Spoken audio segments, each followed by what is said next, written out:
ഓം വിശ്വകർമ്മണേ നമ. സൗഹൃദ സദസ്സിന് എൻ്റെ നമസ്കാരം. ഞാൻ രാധാകൃഷ്ണൻ ചാരമംഗലം. ഇന്ന് സൗഹൃദ സദസ്സിന്റെ ആദരണീയനായ ശ്രീ ജോഷി സാർ ആവശ്യപ്പെട്ട ഒരു വിഷയമാണ് ഞാൻ നിങ്ങളുടെ മുന്നിൽ ചർച്ച ചെയ്യുന്നത്. ഈ ഭൂമിയിൽ ഉപയോഗമില്ലാത്ത ഒരു വസ്തു പോലും സൃഷ്ടിക്കപ്പെട്ടിട്ടില്ല. സത്യം അതാണെങ്കിൽ ലോകത്ത് നല്ലതും ചീത്തയും ഉണ്ടോ? വിശ്വജ്യോതി ശ്രോതാക്കൾക്കായി ഈ വിഷയമാണ് ഇന്ന് നമ്മൾ ചർച്ച ചെയ്യുന്നത്. നല്ലതും ചീത്തയും. ഈ ലോകത്ത് നല്ലതും ചീത്തയും എന്ന് നമ്മൾ പറയുന്ന ഒരു സംഗതിയുണ്ടോ? ഉണ്ടെങ്കിൽ ഈ ലോകത്ത് നല്ലത് എന്നതുകൊണ്ട് നമ്മൾ എന്താണ് ഉദ്ദേശിക്കുന്നത്? എന്താണ് അതുകൊണ്ട് അർത്ഥമാക്കുന്നത്? അതേപോലെ ചീത്ത എന്നതുകൊണ്ട് നമ്മൾ അർത്ഥമാക്കുന്നത് എന്താണ്? ലോകത്തെല്ലായിടത്തും നല്ലതിനും ചീത്തയ്ക്കും ഒരേ സങ്കല്പമാണോ ഉള്ളത്? രാജ്യങ്ങളും അതിർത്തികളും മാറുന്നതനുസരിച്ചും മതാനുഷ്ഠാനങ്ങളും സംസ്കാരങ്ങളും മാറുന്നതനുസരിച്ചും നല്ലത് ചീത്തയാവുകയും ചീത്ത നല്ലതാവുകയും ചെയ്യുന്നത് നാം കാണുന്നു. നിങ്ങൾ യുഗധർമ്മങ്ങൾ എന്ന് കേട്ടിട്ടില്ലേ? ഓരോ യുഗത്തിലും ധർമ്മങ്ങൾക്ക് വ്യത്യാസം വരുന്നുണ്ട്. ത്രേതായുഗത്തിൽ ഏകഭാര്യാവ്രതം അനുഷ്ഠിച്ച് ശ്രീരാമചന്ദ്രൻ ജീവിച്ചുവെങ്കിൽ ദ്വാപരത്തിൽ കൃഷ്ണന് 16,008 ഭാര്യമാരുണ്ടായിരുന്നു. ചില മതങ്ങൾക്ക് പശുവിനെ തിന്നുന്നത് ചീത്തയാണ്, എന്നാൽ ചിലർക്ക് പന്നിയെ തിന്നുന്നതാണ് ചീത്ത. പശു ഇറച്ചി തിന്നുന്നത് നല്ലതാണ്. സന്യാസം നല്ലതാണോ? നിരീശ്വരവാദം ചീത്തയാണോ? ജനാധിപത്യം നല്ലതാണോ? ഫാസിസം ചീത്തയാണോ? ചില സംസ്ഥാനങ്ങളിൽ സഹോദരിയുടെ പുത്രിയെ സഹോദരന് വിവാഹം കഴിക്കാം. ചില ഗോത്രങ്ങൾക്കിടയിൽ അത് നല്ലതാണ്, എന്നാൽ മറ്റു ചിലർക്ക് അത് ചീത്തയാണ്. മരിച്ചാൽ ശവം ദഹിപ്പിക്കുന്നതാണ് ചിലർക്ക് നല്ലത്, ചിലർക്ക് കുഴിച്ചിടുന്നതാണ്. നാട്ടുനീതിയാണോ കാട്ടുനീതിയാണോ നല്ലത്? ഗ്രാമീണ ജീവിതം ചീത്തയും നഗരജീവിതം നല്ലതുമാണോ? സസ്യാഹാരം നല്ലതും മാംസാഹാരം ചീത്തയുമാണോ? സ്വജാതിയിൽ നിന്നുള്ള വിവാഹം നല്ലതാണോ? മിശ്രവിവാഹം മോശമാണോ? നമ്മുടെ മതം നല്ലതും മറ്റുള്ള മതങ്ങൾ ചീത്തയുമാണോ? സൂര്യനും ചന്ദ്രനും നക്ഷത്രങ്ങളും എല്ലാം ഭൂമിയിലേക്ക് വർഷം മുഴുവൻ അവയുടെ ശക്തി സ്രോതസ്സുകളെ ഒരേ രീതിയിലാണ് ഭൂമിയിലേക്ക് അയക്കുന്നത്. എന്നിട്ടും ചില ദിവസങ്ങൾക്ക് എന്തുകൊണ്ട് പ്രാധാന്യവും നല്ലതും വന്നു? മറ്റുള്ള ദിവസങ്ങൾ എന്തുകൊണ്ട് ചീത്തയായി? കൃഷ്ണ തുളസി പൂവായും ഇലയായും പൂജകൾക്ക് അനുയോജ്യമാകുമ്പോൾ നല്ല സുഗന്ധമുള്ള രാമതുളസി എന്തേ പൂജയ്ക്കെടുക്കാത്ത പുഷ്പമായി? കൃഷ്ണ തുളസിയെ ആരാണ് നല്ലതാക്കിയത്? രാമതുളസിയെ ആരാണ് ചീത്തയാക്കിയത്? ഉച്ചം നല്ലതും നീചം ചീത്തയുമാണോ? ഉയർന്നവൻ നല്ലതും താണവൻ ചീത്തയുമാണോ? കറുപ്പ് ചീത്തയും വെളുപ്പ് നല്ലതുമാണോ? കാക്ക കുളിച്ചാൽ കൊക്കാകില്ല, അപ്പോൾ കൊക്കാണോ നല്ലത്? ഒരിക്കലും കുളിക്കാത്ത കൊക്കിനേക്കാൾ നല്ലത് എന്നും കുളിക്കുന്ന കാക്കയല്ലേ? നല്ലതിൽ നിന്ന് ചീത്ത വേർതിരിക്കണോ? ചീത്തയിൽ നിന്ന് നല്ലതിനെ വേർതിരിക്കണോ? അതോ എല്ലാവിധ വേർതിരിവുകളും പാപമാണ് എന്ന തിരിച്ചറിവ് മനസ്സിലാക്കി ജീവിക്കണോ? മാറ്റം അനിവാര്യമാണ്. നല്ലതും ചീത്തയും എന്ന് പറയുന്നത് ആപേക്ഷികമാണ്. മൃഗത്തിന് മൃഗീയത കൂടപ്പിറപ്പാണ്, അത് സഹജമാണ്. എന്നാൽ മനുഷ്യരിലെ മനുഷ്യത്വം സഹജമാണോ? അല്ല. എല്ലാ മനുഷ്യരിലും ഒരു നരസിംഹമുണ്ട്.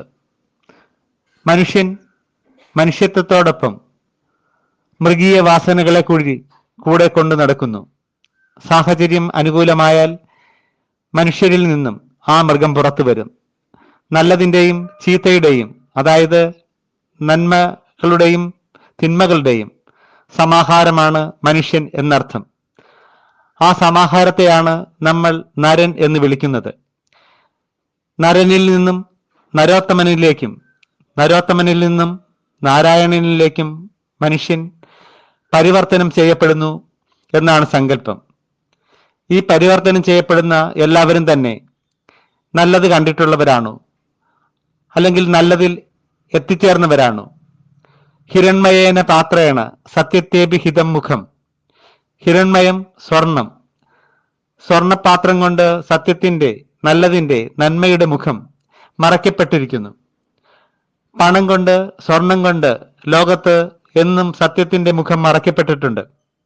അതുകൊണ്ട് എന്ത് ഇടപാടുകളും നടത്താം, എന്തും വിലയ്ക്ക് വാങ്ങാം, എല്ലാം പണം നടത്തിക്കൊള്ളും. യസ്യാസ്തി വിത്തം സ നരകുലീന സ പണ്ഡിത ശുശ്രുതവാൻ ഗുണജ്ഞ. ആരുടെ കയ്യിലാണോ വിത്തമുള്ളത്, ധനമുള്ളത്, ആ നരൻ കുലീനനാണ്, പണ്ഡിതനാണ്, കേൾവി കേട്ടവനാണ്, ഗുണവാനാണ്. അത്തരം ദുഷ്ടരായ ഗുണവാന്മാരെ കൊണ്ട് ലോകം കഷ്ടപ്പെടുകയാണ്. അത്തരം ഗുണവാന്മാർക്ക് കന്യകത്വമോ കുലീനത്വമോ ഉൽപ്പന്നമോ സ്ഥാപനമോ രാജ്യമോ തന്നെ വിലയ്ക്ക് വാങ്ങാനാവും.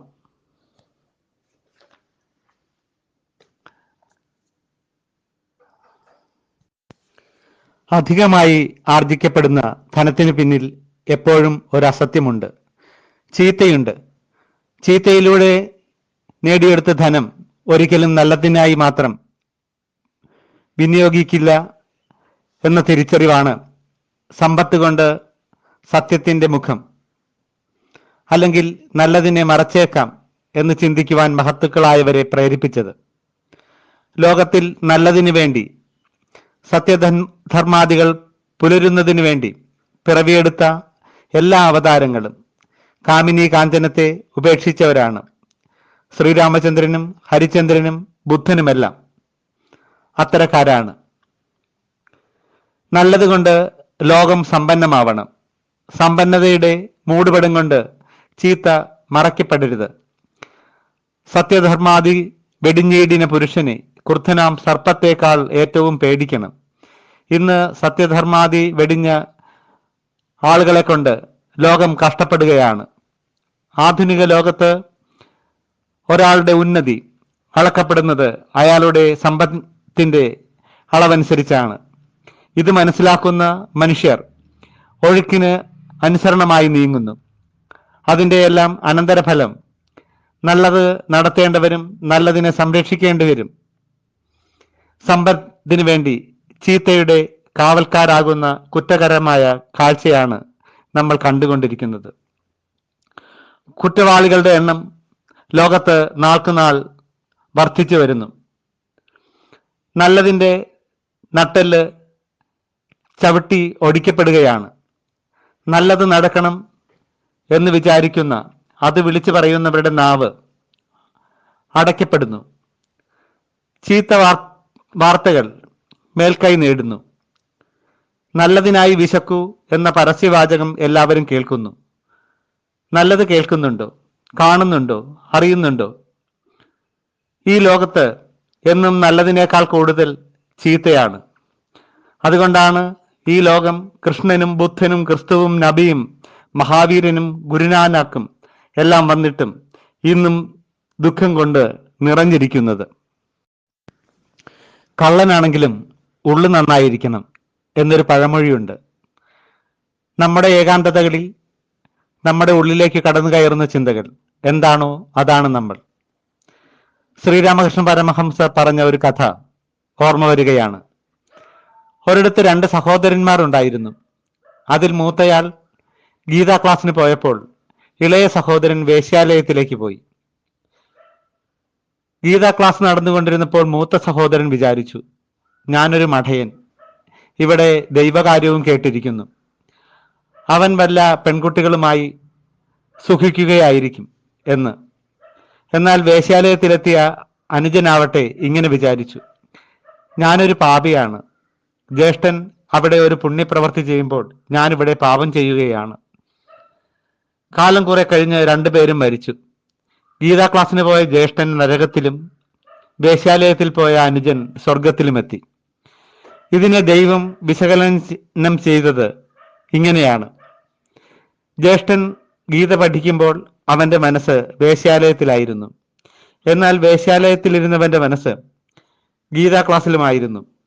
ശരീരം കൊണ്ട് പുറത്ത് ചെയ്യുന്ന പുണ്യങ്ങളെക്കാൾ പ്രധാനം മനസ്സുകൊണ്ട് ഉള്ളിൽ നടക്കുന്ന ശുദ്ധ ചിന്താഗതിയാണ്. എന്നിട്ടും ശുദ്ധൻ ദുഷ്ടന്റെ ഫലം ചെയ്യും എന്ന് പാടി നടക്കുകയാണ് കുറെ ചീത്ത മനുഷ്യർ. നമ്മുടെ ഏകാന്തതകളിൽ, നമ്മുടെ ഹൃദയത്തിലെത്തുന്ന ചിന്തകളോട് നമ്മൾ സത്യസന്ധതയും നീതിയും സദാചാരവും പുലർത്തണം. ജന്മം കൊണ്ടും കർമ്മം കൊണ്ടും സാഹചര്യങ്ങൾ കൊണ്ടും വ്യത്യസ്ത രാഷ്ട്രീയ ചിന്തകൾ വെച്ച് പുലർത്തുന്നവരുണ്ടാവാം.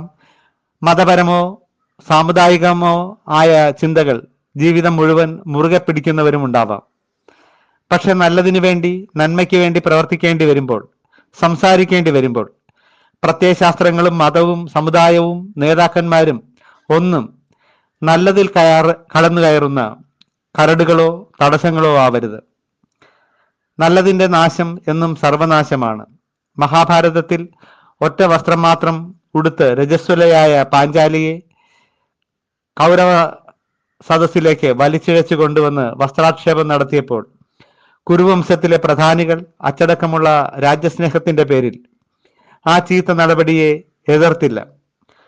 ഫലം മഹായുദ്ധമായിരുന്നു, സർവരുടെയും നാശമായിരുന്നു. വസ്ത്രാക്ഷേപ സമയത്ത് ഭീഷ്മപിതാമഹൻ ഒന്ന് ഉറച്ചു മൂളിയിരുന്നെങ്കിൽ, നല്ലതിനായി തക്ക സമയത്ത് സംസാരിച്ചിരുന്നെങ്കിൽ ആ അന്യായം അവിടെ അവസാനിക്കുമായിരുന്നു. പറയേണ്ട നേരത്ത് പറയേണ്ടതുപോലെ പറയാത്തവർക്ക്, ചീത്തയെ അനുകൂലിക്കുന്നവർക്ക് ഒടുവിൽ കൂർത്തുമൂർത്ത ശരശയിൽ മരണവും കാത്ത് ശത്രുപക്ഷത്ത് നിന്നവരുടെ വെള്ളവും വാങ്ങിക്കുടിച്ച് ഉത്തരായനവും കാത്തുകിടന്ന് മരിക്കേണ്ടി വന്നു. ചീത്തയെ തക്ക സമയത്ത് ഉറക്കെ വിളിച്ചു പറഞ്ഞ് എതിർക്കാത്തവർക്ക് പ്രകൃതി കടുത്ത ശിക്ഷ നൽകും എന്നതിൻ്റെ ഏറ്റവും നേർക്കാഴ്ചയും ബിംബവുമാണ് ശരശയ്യ. ചീത്തയെ അനുകൂലിക്കുന്ന മൗനം വഞ്ചനയാണ്. നല്ലത് ഉറക്കെ പറയണം, ഉറച്ചു പറയണം. അഗ്നിദോ ശരദൈശ്ചൈവ ശസ്ത്രപാണിർധനാപഹ ക്ഷേത്രധാരാപഹർത്താച്ച ഷഡേതേ ആദതായിന.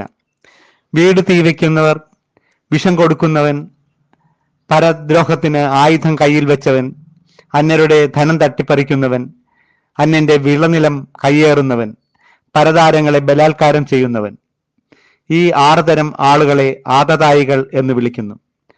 ആദതായി വധാർഹണ. ആദതായികൾ വധശിക്ഷയ്ക്ക് അർഹരാണ്, അവരെ കൊല്ലേണ്ടതാണ് എന്ന് സ്മൃതിവചനം. ഇതിലും ഇതിലപ്പുറവും ചെയ്യുന്ന ആദതായികൾക്ക് ഇവിടെ മരണശിക്ഷ പോയിട്ട് ശിക്ഷ പോലും കിട്ടാതെ കോടതി മുറികളിൽ നിന്നും ആദതായികൾ ഇറങ്ങിപ്പോരുകയാണ്. 3 വയസ്സ് പ്രായമായ കുഞ്ഞുപോലും പീഡനത്തിന്റെ പരിധിക്കുള്ളിൽ വരുന്നു. കുറ്റകൃത്യങ്ങൾ കോവിഡ് മഹാമാരി പോലെ പെരുകിക്കൊണ്ടിരിക്കുന്നു. ആരാണ് ഈ ആദതായികളെയെല്ലാം സംരക്ഷിക്കുന്നത്? നമ്മുടെയെല്ലാം മനോഭാവങ്ങൾ തന്നെയല്ലേ? ഒരാൾ ഒരു ക്രൂരകൃത്യം ചെയ്താൽ അയാളെ ഏറ്റെടുക്കാൻ രാഷ്ട്രീയവും മതവും സമുദായവും മുന്നിലുണ്ടാവും. ആരെങ്കിലും ഒരാൾ അയാൾ കുറ്റക്കാരനാണ് എന്ന് സത്യം പറഞ്ഞു പോയാൽ, നല്ലത് പറഞ്ഞു പോയാൽ, പിന്നെ രാഷ്ട്രീയവും മതവും സമുദായവും ചേർന്ന് തൃശൂർ പൂരം നടത്തും. കുടമാറ്റം പോലെ ഇപ്പുറത്തു നിന്നും ഉയർത്തുന്ന ആരോപണങ്ങൾ അതേ നിറത്തിലുള്ളവ അപ്പുറത്തു നിന്നും ഉയർത്തിക്കാട്ടും. പിന്നെ വാഗ്വാദങ്ങൾ, അപവാദ പ്രചരണങ്ങൾ, അപഹസിക്കലുകൾ, അവസാനം വെറുതെ വിടുന്ന കൊടും ക്രിമിനലുകളെ മാലയിട്ട് ആർപ്പ് വിളിച്ച് എഴുന്നള്ളിക്കൽ. എത്ര നാര്യസ്തു പൂജ്യന്തേ രമന്തേ തത്ര ദേവതാഹ. എവിടെ നാരികൾ പൂജിക്കപ്പെടുന്നു അവിടെ ദേവന്മാർ പ്രസാദിക്കുന്നു. നാരി പൂജ, കുമാരി പൂജ, മാതൃപൂജ. മോഷ്ടിക്കരുത്, വ്യഭിചരിക്കരുത്, കള്ളസാക്ഷി പറയരുത്, അന്യന്റെ ഭാര്യയെ ആഗ്രഹിക്കരുത്, ഹിംസിക്കരുത്, കവർച്ച ചെയ്യരുത്, ലൈംഗികാതിക്രമം കാട്ടരുത്, അസത്യം പറയരുത്, ലഹരി ഉപയോഗിക്കരുത്. ജീവിതയാതനകളിൽ നിന്നും മുക്തി നേടാൻ നേരായ വാക്ക്, പ്രവൃത്തി, കാഴ്ചപ്പാട്, ചിന്ത, ഉപജീവനം, പരിശ്രമം എന്നിവ ഉണ്ടാകണം എന്നെല്ലാം എല്ലാ മതസ്ഥരുടെയും മതഗ്രന്ഥങ്ങളിൽ പറയുന്നുണ്ട്. ഇവിടെ കുറ്റകൃത്യങ്ങൾ പെരുകുകയാണ്, ആദതായികൾ ആറാടുകയാണ്. ഇവിടെ രജിസ്റ്റർ ചെയ്യപ്പെടുന്ന കേസുകളിൽ അധികവും കള്ളസാക്ഷി പറഞ്ഞും കൂറുമാറിയും തെളിവ് നശിപ്പിച്ചും പ്രതികൾക്ക് അനായാസം രക്ഷപ്പെടാൻ എല്ലാവരും ചേർന്ന് അവസരമൊരുക്കുകയാണ്. പ്രതിയിലുള്ള രാഷ്ട്രീയക്കാരനെയും മതക്കാരനെയും സമുദായക്കാരനെയും രാഷ്ട്രീയവും മതവും സമുദായവും ചേർന്ന് രക്ഷിക്കുമ്പോൾ രക്ഷപ്പെടുന്നത് രാഷ്ട്രീയമോ മതമോ സമുദായമോ ഒന്നുമല്ല, കുറ്റവാളി മാത്രമാണ്. തോറ്റുപോകുന്നത് 1000 കുറ്റവാളികൾ രക്ഷപ്പെട്ടാലും ഒരു നിരപരാധി പോലും ശിക്ഷിക്കപ്പെടരുത് എന്ന നീതിന്യായ വ്യവസ്ഥയുടെ മഹാവാക്യവും രാജ്യവുമാണ്. ഈ നടപടിക്രമങ്ങളെല്ലാം നല്ലതാണോ ചീത്തയാണോ? ആദതായികൾക്കായി ഹാജരാകുന്ന അഭിഭാഷകനെ ധർമ്മശാസ്ത്രവും നീതിശാസ്ത്രവും നിർത്തുന്നത് ധർമ്മത്തിന്റെ ഏത് തട്ടിലാണ്? നല്ലതിലാണോ ചീത്തയിലാണോ? നല്ലതിന് മേൽ ചീത്ത ആധിപത്യം സ്ഥാപിക്കുമ്പോൾ സമൂഹം രോഗാതുരമാകുന്നു, സമൂഹം ദുഷിക്കുന്നു. ഇത്തരം സന്ദർഭങ്ങളിൽ വിശ്വപ്രകൃതി ചില അത്ഭുത വ്യക്തികളെ ലോകരക്ഷയ്ക്കായി നൽകുന്നു. അവരെയാണ് നമ്മൾ അവതാരങ്ങളെന്നും ആധ്യാത്മിക ഗുരുക്കന്മാരെന്നും നവോത്ഥാന നായകരെന്നും വിപ്ലവകാരികളെന്നും വിളിക്കുന്നത്. ഇതിൽ പ്രഥമഗണനീയമായ സ്ഥാനം സന്യാസിമാരായ യോഗികൾക്കാണ്. ലോകത്തിലെ എല്ലാ ജാതിമത വിഭാഗങ്ങൾക്കിടയിലും രോഗാതുരമായ സമൂഹത്തെ ശുശ്രൂഷിക്കുന്ന മാനവ ശുശ്രൂഷകരുണ്ട്. മാനവസേവ, മാധവസേവ, ജനസേവനം ഈശ്വര സേവയാണ് എന്ന് കരുതി പ്രവർത്തിക്കുന്ന സന്യാസിമാരില്ലാത്ത നാട്ടിൽ ജനങ്ങൾ ജീവിക്കരുത് എന്ന് സ്വാമി വിവേകാനന്ദൻ പറയുന്നു. ഇത്തരം സന്യാസം നല്ലതാണ്. എന്നാൽ ആട്ടിൻതോലണിഞ്ഞ ചെന്നായ്ക്കളെ പോലെ ആധ്യാത്മിക വസ്ത്രവും ധരിച്ച് ജനസേവനത്തിനിറങ്ങുന്ന സന്യാസി ജനദ്രോഹിയാണ്. നിഷ്കാമവൃത്തി എന്ന് പറയുകയും ഉള്ളിൽ കാമം സൂക്ഷിക്കുകയും ചെയ്യുന്ന അവന്റെ ചിന്തകൾക്കും പ്രവൃത്തികൾക്കും സാക്ഷിയായി നിലകൊള്ളുന്ന മനസാക്ഷിയും അവനിൽ കുടികൊള്ളുന്ന പഞ്ചഭൂതങ്ങളും സ്വയം പരിഹസിക്കും. സ്വമനസാക്ഷിയുടെ മുന്നിൽ കുറ്റക്കാരനായാൽ മഹത്വ പരിവേഷമുള്ള താപസവേഷം കൊണ്ട് അന്യർക്ക് എന്ത് പ്രയോജനം? സന്യാസി സ്വയം ശുദ്ധനാവണം. സന്യാസ പരിവേഷം കൊണ്ട് എന്ത് കാര്യം? വേഷമല്ല, സന്യാസധർമ്മമാണ് പ്രധാനം. കപടാചാരം ചെയ്യുന്നവൻ സന്യാസിയല്ല, കപടധർമ്മിയാണ്. കുന്നിക്കുരുവിന്റെ ഭംഗിയുള്ള നിറം പോലെ മാന്യതയുള്ള സന്യാസി വേഷം പുറത്തും, കുന്നിക്കുരുവിന്റെ മൂക്കിൻ കറുപ്പ് പോലെ കാമക്രോധാദികളായ കറുപ്പ് അകത്തുമായി ജീവിക്കുന്ന സന്യാസിമാരെ സൂക്ഷിക്കണം. അവരുടെ പ്രവൃത്തികൾ നേരെ ചൊവ്വയാണ്, വളവില്ലാത്തതാണ് എന്ന് പ്രത്യക്ഷത്തിൽ തോന്നും. എന്നാൽ അസ്ത്രം ആകൃതി കൊണ്ട് വളവില്ലാത്തതാണെങ്കിലും അതിന്റെ പ്രവൃത്തിയുടെ ഫലം മാരകമാണ്.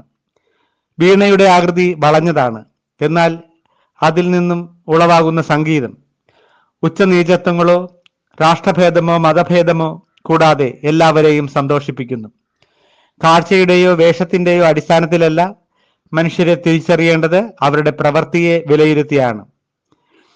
ശരീരം വെള്ളം കൊണ്ട് ശുദ്ധിയാകും, എന്നാൽ മനസ്സിനെ ശുദ്ധീകരിക്കുന്നത് സത്യസന്ധതയാണ്. പുറമേ കാണുന്ന ഇരുട്ടകറ്റുന്ന സൂര്യൻ, ചന്ദ്രൻ, അഗ്നി തുടങ്ങിയ പ്രഭാപൂരങ്ങളെ മഹത്തുക്കൾ ശരിയായ ദീപമായി ഗണിക്കുന്നില്ല. സത്യം ജയിക്കുമ്പോൾ മാത്രമാണ് ലോകം സന്തോഷം കൊണ്ട് പ്രകാശമാനമാകുന്നത്. അതുകൊണ്ട് തന്നെയാണ് സത്യത്തിന്റെ പ്രകാശമാണ് ശാശ്വതമായ പ്രകാശം എന്ന് മഹത്തുക്കൾ പറയുന്നത്. സത്യം പറയാത്ത സന്യാസിയോ ഭരണകർത്താവോ വാസാംസി ജീർണാനി യഥാവിഹായ നവാനി ഗൃഹ്ണാതി നരോപരാണി തഥാ ശരീരാണി വിഹായ ജീർണാനന്യാനി സംയാതി നവാനി ദേഹി. എപ്രകാരം മനുഷ്യൻ ഉപയോഗശൂന്യമായ വസ്ത്രങ്ങളെ ഉപേക്ഷിച്ച് വേറെ പുതിയ വസ്ത്രങ്ങളെ സ്വീകരിക്കുന്നുവോ, അപ്രകാരം ജീവൻ കേടുപറ്റിയ ഉപയോഗശൂന്യമായ ശരീരങ്ങളെ ഉപേക്ഷിച്ച് വേറെ പുതിയ ശരീരങ്ങളെ പ്രാപിക്കുന്നു. ആ നിലയിൽ ചിന്തിക്കുമ്പോൾ ഭൂമിയിലെ ഓരോ ജീവിയും ഓരോ മനുഷ്യരും ഓരോ വസ്ത്രമാണ്. ഒരുവൻ ജീവിക്കുന്ന അവനവന്റെ ജീവിത പരിസരത്ത് അവനെ മുക്കിയെടുക്കാൻ പാകത്തിലുള്ള ഓരോ ചായത്തൊട്ടികളുമുണ്ട്. രാഷ്ട്രീയമോ മതമോ സാമുദായികമോ ആകുന്ന ചായത്തൊട്ടികൾ. അവനെ അല്ലെങ്കിൽ അവളെ അവർ ഈ ചായത്തൊട്ടിയിൽ മുക്കുന്നു. ഏത് നിറത്തിലെ തൊട്ടിയിൽ മുക്കുന്നുവോ പിന്നീട് അവൻ ആ നിറത്തിലേ കാണപ്പെടൂ. ചുവപ്പിൽ മുക്കിയാൽ ചുവപ്പ്, കാവിയിൽ മുക്കിയാൽ കാവി, പച്ചയിൽ മുക്കിയാൽ പച്ച, മഞ്ഞയിൽ മുക്കിയാൽ മഞ്ഞ. ആശയങ്ങളും അവർ പഠിപ്പിക്കുന്നതിന് അനുസരിച്ചാവും.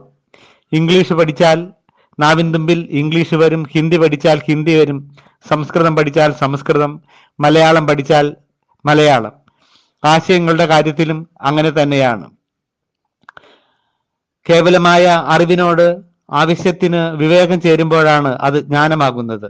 ലോകം വ്യത്യസ്തമായ ആശയങ്ങൾ കൊണ്ടും ആചാരങ്ങൾ കൊണ്ടും വിവിധ ഇനം സംസ്കാരങ്ങളായി രൂപപ്പെട്ടിരിക്കുന്നു. ഇതിൽ ഏറ്റവും ഉന്നതമായ സംസ്കാരം ഞങ്ങളുടേതാണ് എന്ന് ഒരു ജനതയ്ക്കും അവകാശപ്പെടാനാവില്ല. കുറ്റവാളികൾ ഉള്ളത് കൊണ്ടാണ് ന്യായാസനങ്ങൾ ഉള്ളത് എന്ന് പറയുന്നത് പോലെ നല്ലതുള്ളത് കൊണ്ടാണ് ഇവിടെ ചീത്തയും ഉള്ളത്. നല്ലതും ചീത്തയും ഇഴപിരിഞ്ഞു കിടക്കുന്നു. പ്രത്യയശാസ്ത്രങ്ങളുടെ പേരിൽ അറിവില്ലാത്ത പ്രായത്തിൽ ആരോ ചാർത്തി തന്ന വർണ്ണങ്ങളുടെയും ആശയങ്ങളുടെയും പേരിൽ പ്രതികരണശേഷി നഷ്ടപ്പെട്ട് അനീതിയുടെ ഉമിത്തിയിൽ എരിഞ്ഞു കിടക്കുകയല്ല, ഒരു നിമിഷമെങ്കിലും പനച്ചിക്കൊള്ളി പോലെ അനീതിയുടെ നെറുകയിൽ ആളിക്കത്തി ഒരു നല്ല ലോകത്തിനു വേണ്ടി ചീത്തയുടെ കരാള ഹസ്തങ്ങളിൽ നിന്ന് നല്ലതിനെ വീണ്ടെടുക്കുന്ന നല്ല മനുഷ്യരാവണം നമ്മൾ. ഇന്ന് ലോകം സഹജീവികളെ പരസ്പരം ഭയപ്പെടുന്നു. നാം ഒരു ജീവിയെ ഭയപ്പെടുമ്പോൾ അതിനും തദനുസരണമായ ഒരു വികാരം നമ്മളോട് ഉണ്ടാകുന്നു. പിന്നീട് ഒരിക്കലും വിനിമയം സ്വാഭാവികമായ ദിശയിൽ ആവുകയില്ല. ഈ ഭയത്തിന്റെ മൂലം ഉപനിഷത്ത് മന്ത്രങ്ങളിലുണ്ട്. ഭീതിയാത് വൈഭയം ഭവതി. രണ്ടാമതെന്ന് ഉണ്ടെന്ന് തോന്നുന്നിടത്ത് ഭയമുള്ളൂ. ഇവിടെ സോദരത്തേന എന്ന നാനാത്വത്തിലേകത്വം നഷ്ടമായിരിക്കുന്നു. മനുഷ്യനും മതങ്ങളും ദൈവങ്ങളും ചേർന്ന് മണ്ണും മനസ്സും പങ്കുവച്ചു മണ്ണിൽ ഭയം വിതച്ചുകൊണ്ടിരിക്കുന്നു. ഇന്ന് ഈ ലോകത്ത് നമ്മൾ നല്ലതും ചീത്തയും തിരിച്ചറിയാതെ പരസ്പര വിശ്വാസം നഷ്ടപ്പെട്ട് ജീവിക്കുന്നു. ചീത്തയെ ചീത്തയാക്കുന്ന, നല്ലതിനെ നല്ലതാക്കുന്ന, ആധ്യാത്മിക തത്വം നിർവഹിക്കുന്ന, പാർശ്വഫലങ്ങൾക്ക് സ്ഥാനമില്ലാത്ത മാനസിക ചികിത്സയാണ് ഇന്ന് നമുക്കെല്ലാവർക്കും ആവശ്യം. അത് നമുക്ക് ഇനി ആരാണ് നൽകുക എന്ന ചോദ്യം ചോദിച്ചുകൊണ്ട് നല്ലതിൽ നിന്നും പഠിക്കാനുള്ള അത്രയും തന്നെ കാര്യങ്ങൾ ചീത്തയിൽ നിന്നും പഠിക്കാനുണ്ട് എന്ന സ്വാമി വിവേകാനന്ദന്റെ ചിന്തകൾക്ക് നന്ദി പറഞ്ഞുകൊണ്ട് വിശ്വജ്യോതി ശ്രോതാക്കൾക്ക് എല്ലാവർക്കും ഞാൻ നന്ദി പറയുകയാണ്. നന്ദി, നമസ്കാരം.